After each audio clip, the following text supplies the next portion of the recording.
Hello students, good morning everyone. So today my topic is Ellingham diagrams.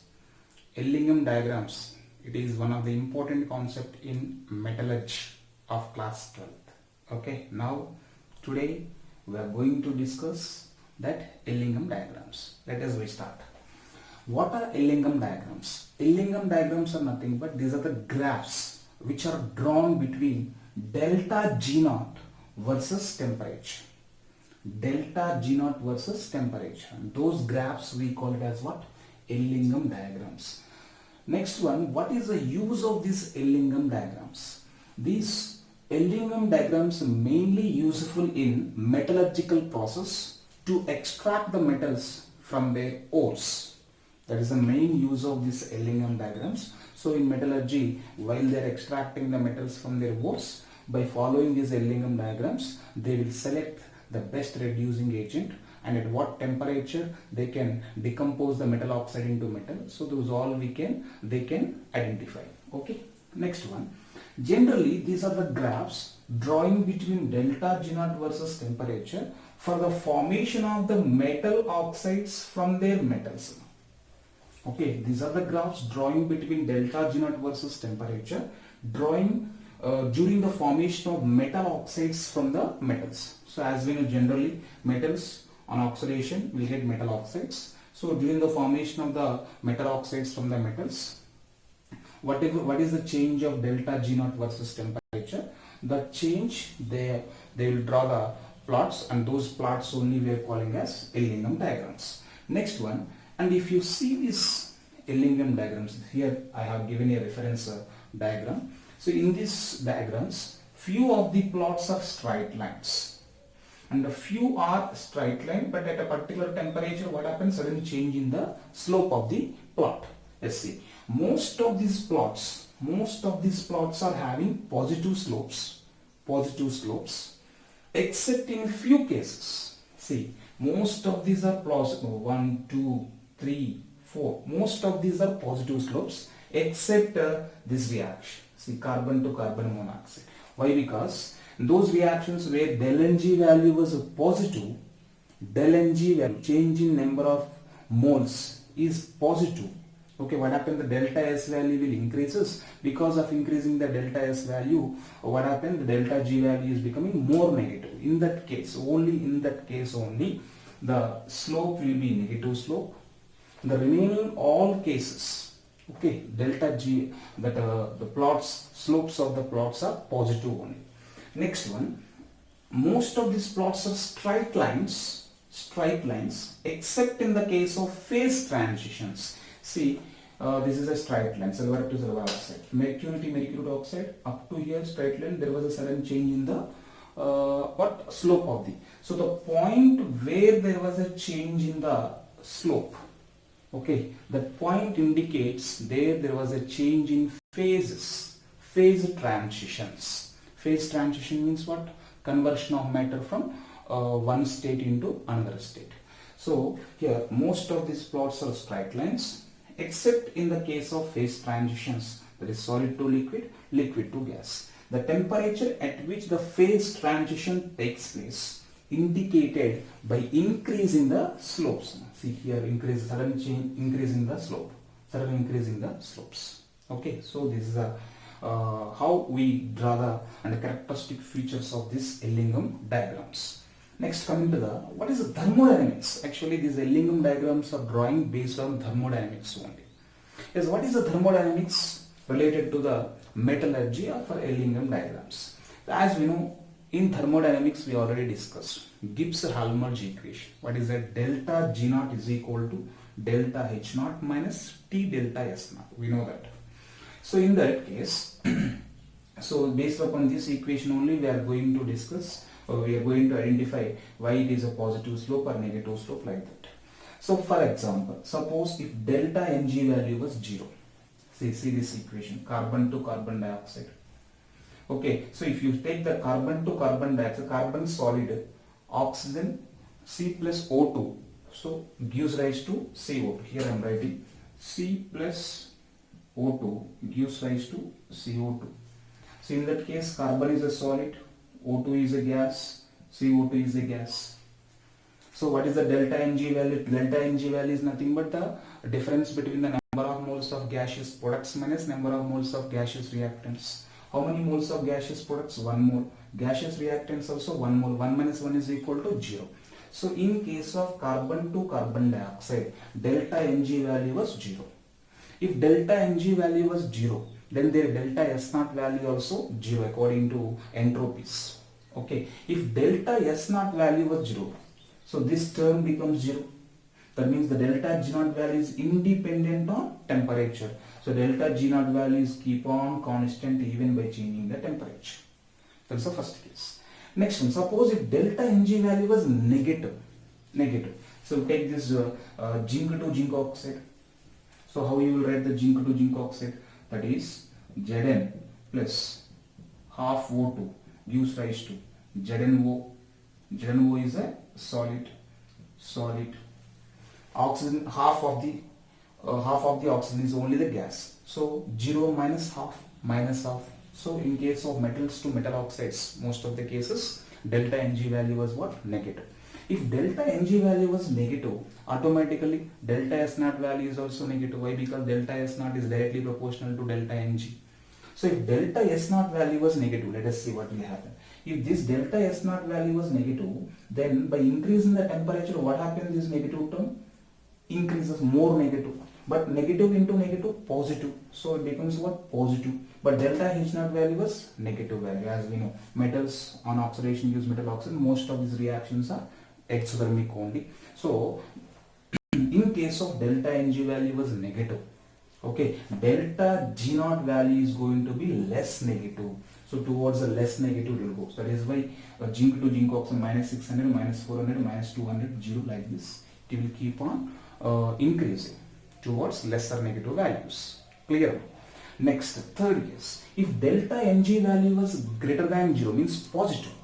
So in this case, C2CO, C solid plus half O2 gives rise to CO gas. So 1 minus half plus 1 by 2.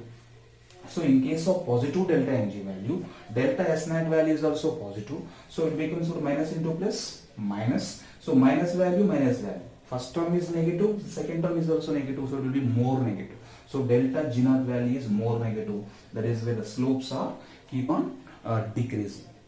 Okay, so this is based upon this we can explain why the slopes are increasing and why the slopes are decreasing in cases. Okay, next one more thing, delta G0 is equal to one more formula, minus NF E0 cell. That is the relation between Gibbs energy versus EMF of the cell. As we know, for the spontaneous reactions, for the fusible reactions, what happens? E0 value is always be positive. If E0 value is positive, delta G0 value should be negative. So that is why, so for spontaneous reactions, E0 value is positive, so delta G0 value was negative. For non-spontaneous reactions, E0 value was negative, so that the delta G0 value was positive. Okay, clear? Delta G0, based upon the delta G0 value. Suppose the delta G0 value was 0, that is at equilibrium. Okay, if the delta G0 value was negative, then the reaction is spontaneous. And if delta G0 value was positive, then the reaction is non-spontaneous.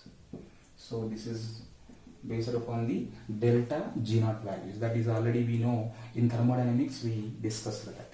Okay, now so that is about the Ellingham diagram's structural features. Now coming to the applications. What is the main applications of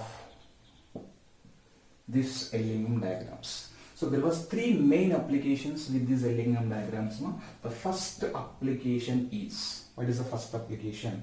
By using these Ellingham diagrams, the Ellingham diagrams, these are useful to predict the feasibility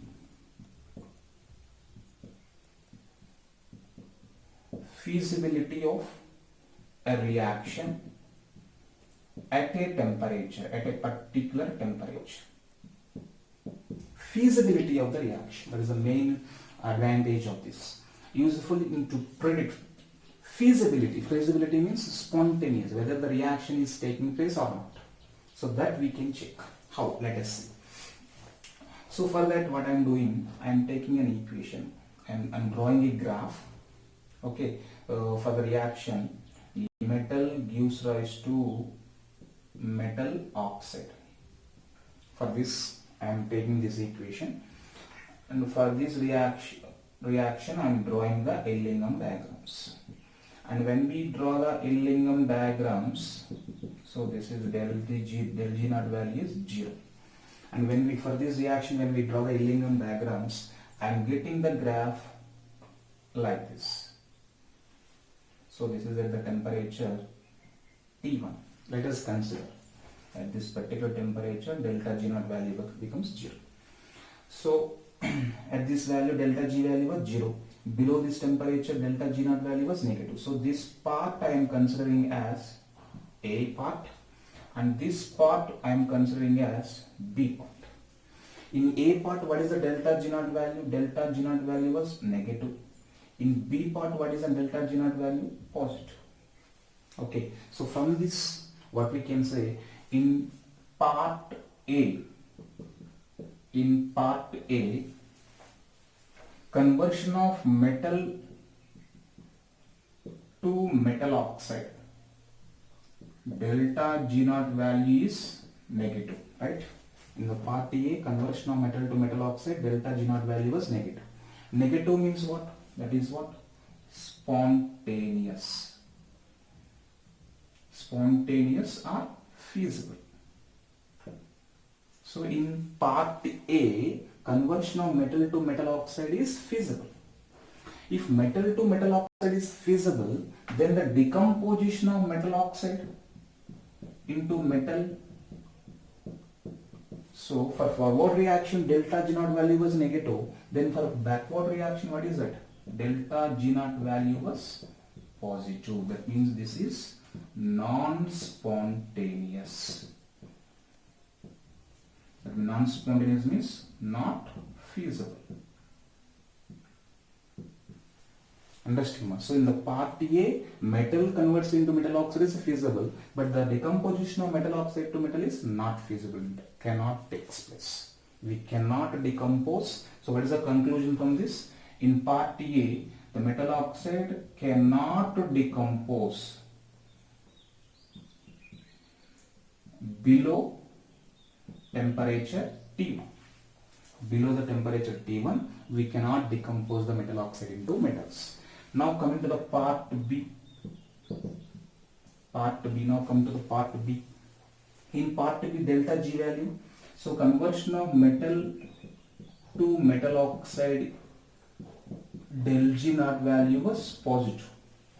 So conversion of metal to metal oxide is positive. That means this is non-spontaneous.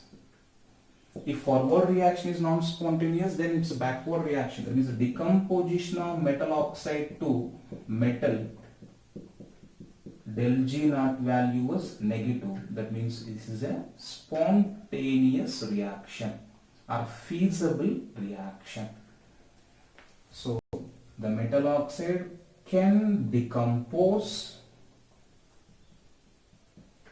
into metal above temperature T1. So this is feasible only in the part B, and this is not feasible in the part A. Clear? So like this, the first application we can useful, these Ellingham diagrams are useful to predict the feasibility of a particular reaction. Clear? I think you understood the first application.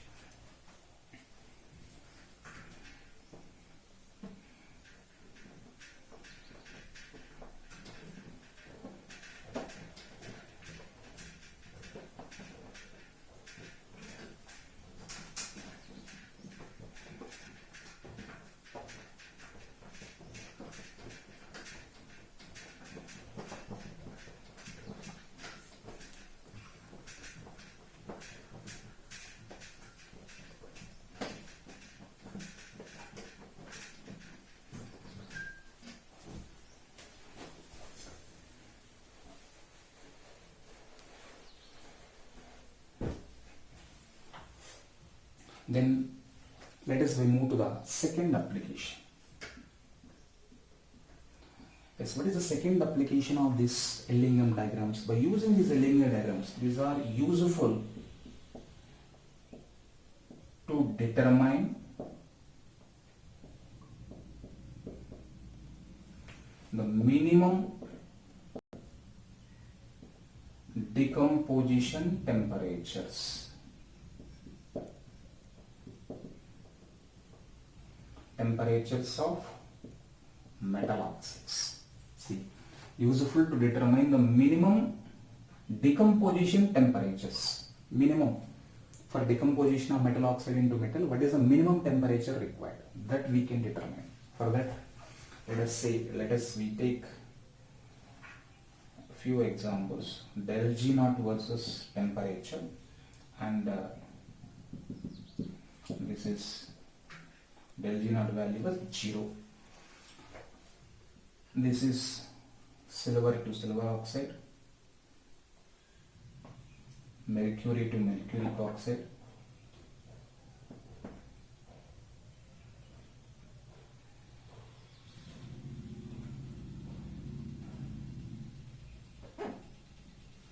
so like this I have taken silver to silver oxide, mercury to mercuric oxide, zinc to zinc oxide. Like these three reactions I have taken, and this is a phase transitions. Don't be confused. Okay, now so if you see the temperatures, where the temperature, this is T1, this is T2, this is T3. Clear? So when you compare the T1, T2, as we know, in x-axis temperature we have taken, from left to right temperature will increase. So from this graph we can say that T1 is less than T2 less than T3. That means the metal oxide. So what is the meaning of this temperature? So below this temperature the metal oxide cannot be decomposed, but above this temperature metal oxide can be easily decomposed into metal. So what is the minimum temperature required to reduce silver oxide to silver? T1. Minimum temperature required to reduce mercuric oxide to mercury is T2. Minimum temperature required to reduce zinc oxide to zinc is T3. So when you compare these T1, T2, T3, T1 less than T2 less than T3. So from this we can say that silver oxide can decompose at very low temperatures compared to the zinc oxide. Clear? So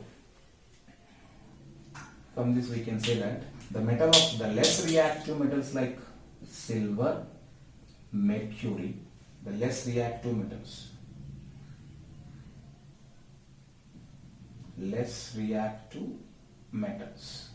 like silver and mercury can decompose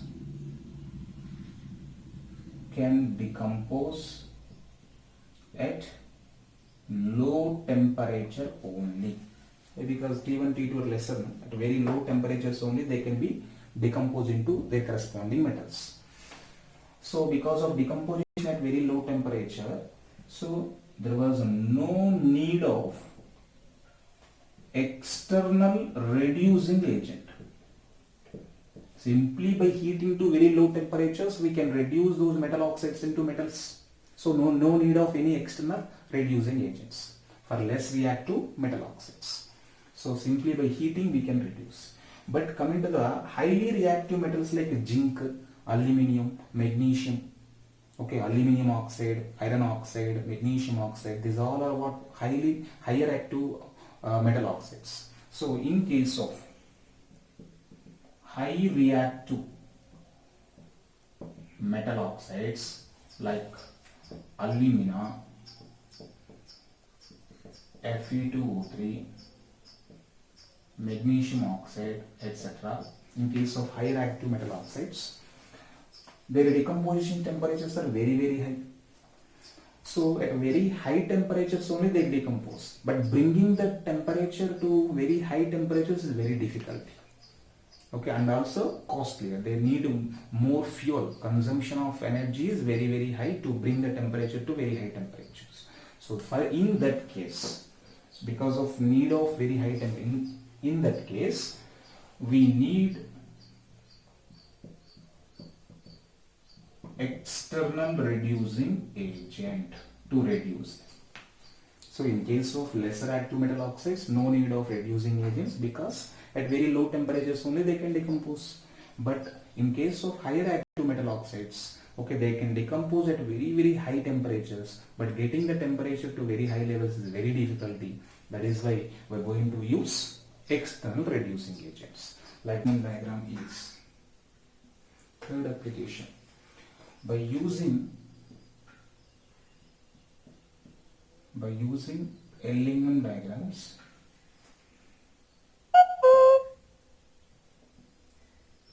we can select better reducing agent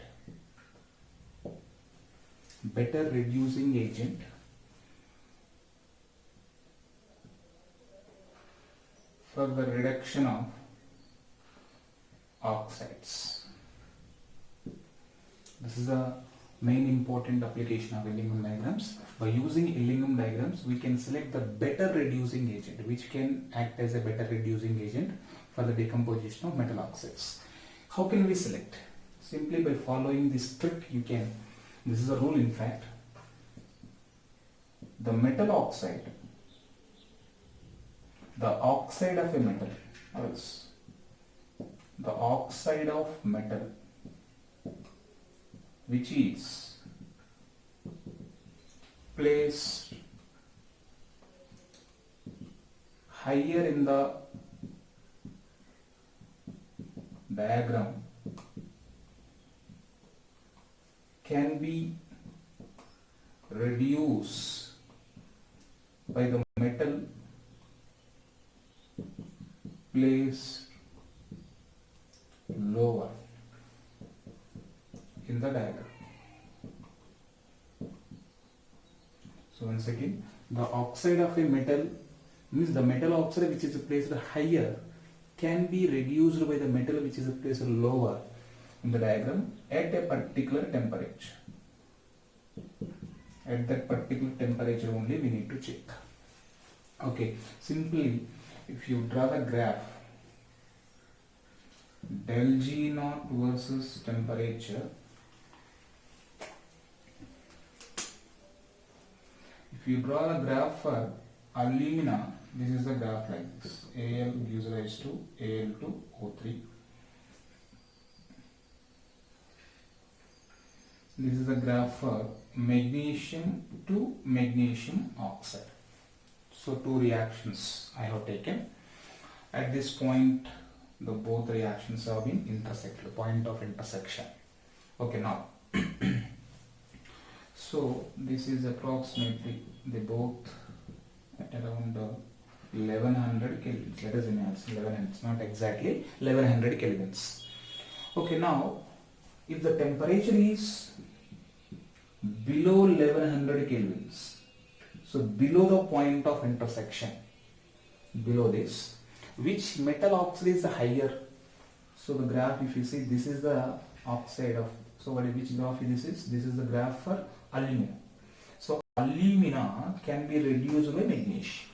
According to this, the metal oxide which is placed higher can be reduced by the metal which is placed lower. So at a temperature less than 1100 kelvins, magnesium acts as a better reducing agent.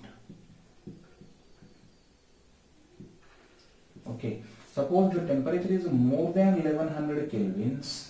Now after 1100, the both plots are having what? Exchanged.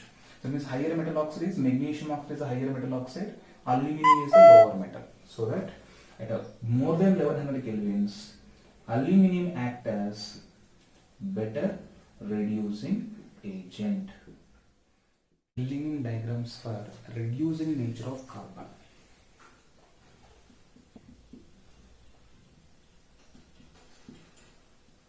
Reducing nature carbon. So if you see that,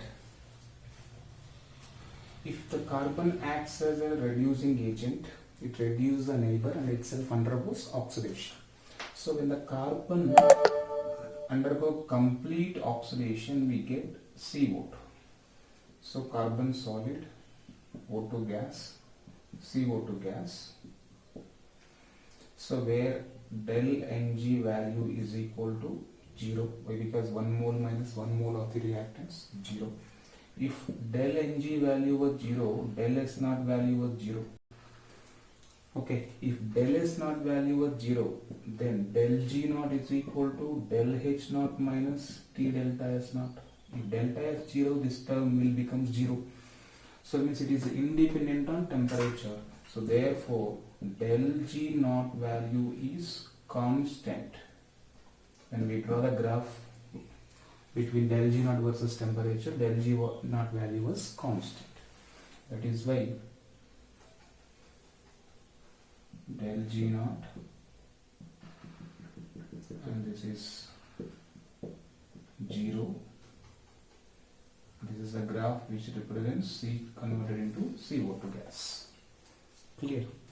Next, in the second case, when C undergo partial oxidation, CO, C solid, O2 gas, CO2 gas, where del Ng value was 1 minus half plus 1 by 2, that means positive.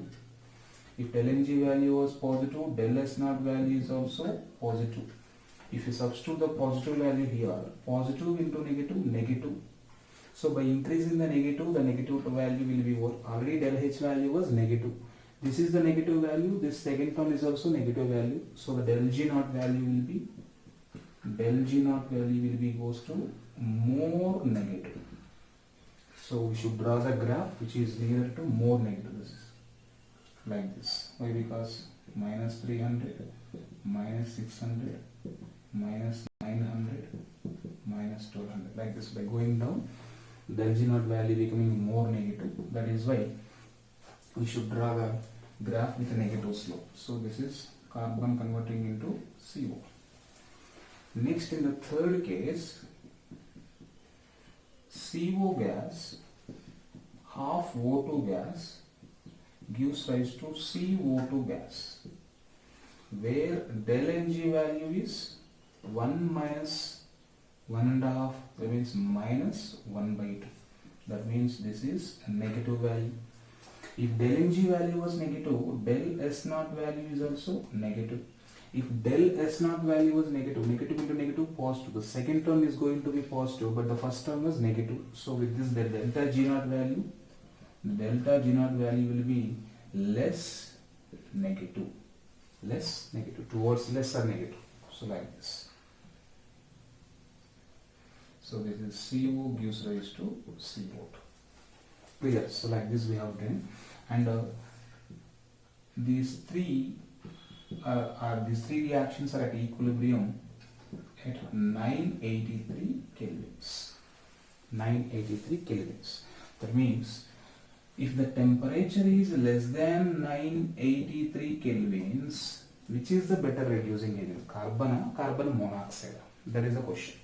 So as per the third application, the oxide which is present higher can easily reduced by the element which is present lower. So below 983, which one is lower? This is the graph which is at lower. So this is the graph related to CO to CO2. CO converting into CO2 gas. That means at the temperature is less than 983 kelvins, CO acts as good reducing agent, and this reaction is spontaneous. So CO is converting into CO2 gas at when the temperature is less than 983. When the temperature is greater than 983 kelvins, after that, this reaction is more spontaneous because more negative. So at this, carbon acts as good reducing agent, and that carbon is converting into what? Carbon monoxide. So based upon the temperature, we can decide at what temperature carbon act as a good reducing agent, up to what temperature CO act as reducing agent. Okay, in this case, up to 983 Kelvin, CO will be act as a good reducing agent and CO converting into CO2. Whereas after 983 Kelvins, carbon will act as a good reducing agent and the carbon is oxidizing into carbon monoxide. So this is about the Ellingham diagrams for the reducing nature of carbon. I hope you understand this concept of Ellingham diagram. Suppose still if anybody having any doubt at anywhere, please type your doubt in the comment box. Okay, definitely I will help you out. Thank you. All the best for your preparation.